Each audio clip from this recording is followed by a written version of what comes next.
possibly go back to work and keep going. I had stopped work to go into the hospital because I needed some treatment. Mm-hmm. And if they weren't going to give me shock What were you or going to something, do?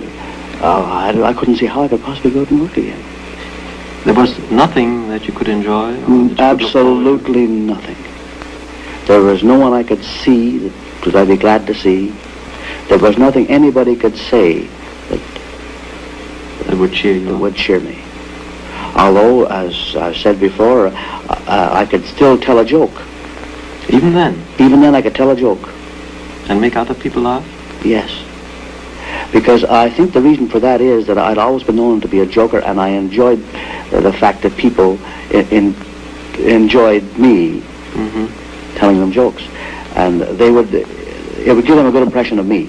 Mm-hmm. And then, in fact, some of the nurses remarked, how well I told a story.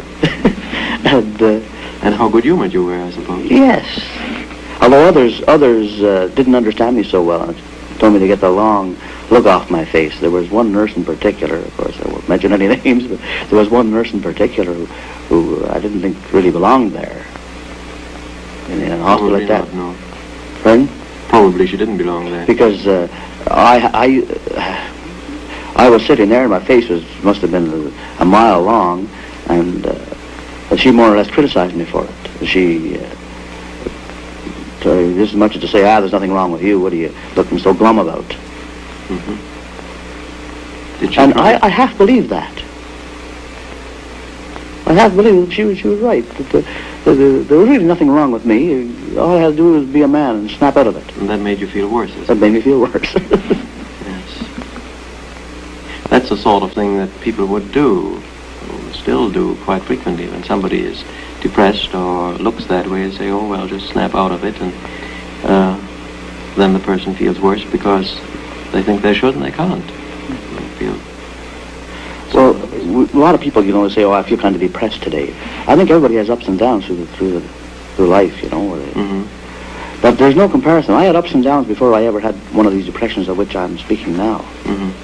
There are no words can describe the difference between it and the ordinary ups and downs that everyone has. That everyone has, because in these ups and downs through life, you know that, well, tomorrow I'm going to feel better, the sun will be shining, and so on.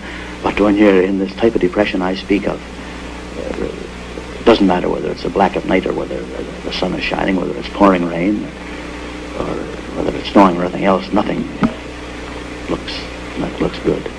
It's all blackness. It's very difficult to put a thing like that into words. There's an old saying about this place called hell, where bad people go to after they're dead, after they die, that the worst part about hell is not the flames, it's the hopelessness. And I think that is the part of hell that a person in depression really tastes. The hopelessness. The hopelessness, that terrible hopelessness that comes over it. Everything is black. Nothing, you can see, there's nothing cheerful in anything. All I could see was death.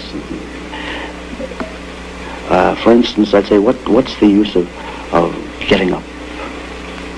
What's the use of eating? I'm only going to die someday anyway. What's the use of doing anything? Because it's pointless. It's all going to end in death.